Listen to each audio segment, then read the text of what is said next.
2차 세계대전 시기 유럽 어딘가에서 군 복무 중이던 한 청년은 똑같은 교훈을 얻게 되었다.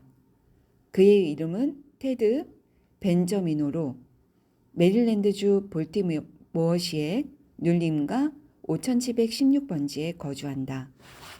그는 걱정에 시달리며 전쟁 후유증을 겪고 있었다. 테드 벤저미노는 이렇게 회상했다. 1945년 4월 나는 의사들이 급성 횡행 결장이라고 부르는 극심한 고통을 초래하는 병에 걸릴 정도로 걱정에 빠져 있었습니다. 그때 전쟁이 끝나지 않았다면 나는 육체적으로 완전히 망가지고 말았을 것이라고 확신합니다. 나는 완전히 지쳐 있었습니다. 나는 94 보병 사단의 유해 발군단의 소속 하사관이었습니다. 당시 94 보병 사단의 유해 발군단 소속 하사관이었던 내가 맡은 일은 임무를 수행하는 중에 전사했거나 실종되었거나 부상을 입은 모든 사람을 기록하고 관리하는 것이었습니다. 전쟁이 한참 고조되었을 때 감회장되었던 아군과 적군의 유해를 발굴하는 일을 도와야 했습니다. 그들의 개인 소지품을 모아 소중하게 간직할 만한 부모나 가까운 사람들에게 보내는 일을 하기도 했습니다. 나는 곤란하거나 중대한 실수를 저지를지도 모른다는 공포로 걱정을 놓지 못했습니다. 임무를 제대로 마칠 수 있을지, 태어난 지 겨우 16개월 된 아직 한 번도 만난 적 없는 아들의 손을 잡아볼 수나 있을지 모르겠다는 사실도 걱정으로 다가왔습니다. 걱정과 육체적 피로로 체중이 15kg이나 빠졌습니다. 거의 미쳐버릴 정도로 제정신이 아닌 상태였습니다.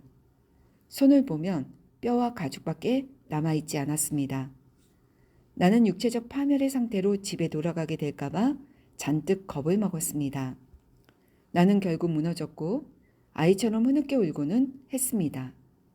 너무도 위축돼 있던 나머지 혼자 있을 때마다 눈물이 쏟아졌습니다. 벌지 전투가 시작된 후 나는 다시는 정상적인 사람의 삶을 살 수 없을 거라는 단념과 함께 매일 울며 보냈습니다. 나는 결국 육군 진료소로 보내졌습니다. 그때 육군 의사가 내게 해준 충고는 내 인생을 완전히 뒤바꾸어 놓았습니다. 그는 내 몸을 꼼꼼하게 진료한 후 문제는 다름 아닌 마음에 있다고 알려주었습니다. 그는 이렇게 말했습니다. 테드, 나는 당신이 삶을 모래시계라고 여겼으면 좋겠어요. 모래시계 꼭대기에는 수천 개의 모래알이 있어요. 그리고 모래알은 천천히 일정하게 중간의 좁은 구멍을 통과하지요. 당신이나 나나 모래시계를 부수지 않는 이상 한 번에 한 알 이상의 모래가 통과하도록 할 수 없어요. 당신도 나도 우리 모두 이 모래시계와 같아요.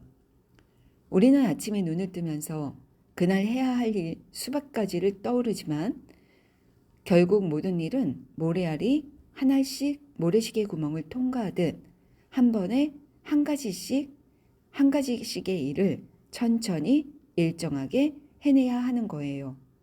그렇지 않으면 결국 몸도 마음도 모두 망가뜨리고 말 거예요. 나는 깊은 인상을 남겼던 그날 이후 한 번에 모래 한 알, 한 번에 한 가지 일이라는 그의 철학을 매일같이 연습했습니다. 그 충고는 전쟁 동안 나의 신체적, 정신적 건강을 지켜주었습니다. 그리고 지금 내가 하는 일에서도 큰 도움을 주었습니다. 나는 볼티모어에 있는 커머셜 크레딧 컴퍼니의 재고관리 직원으로 일하고 있습니다. 나는 회사 생활을 하며 군에 있을 때와 똑같은 문제를 마주했습니다. 그곳에서도 부족한 시간 속에서 한 번에 여러 일을 해치워야 했던 것이었습니다. 떨어진 재고와 새로 들어오는 물건을 관리해야 하고 새로운 정리 방식을 익히고 변경된 주소를 등록하고 지점의 개업과 폐업을 결정해야 했습니다. 긴장과 불안 대신 나는 의사가 했던 한 번의 모래 한 알, 한 번에 한 가지 일이라는 말을 떠올렸습니다.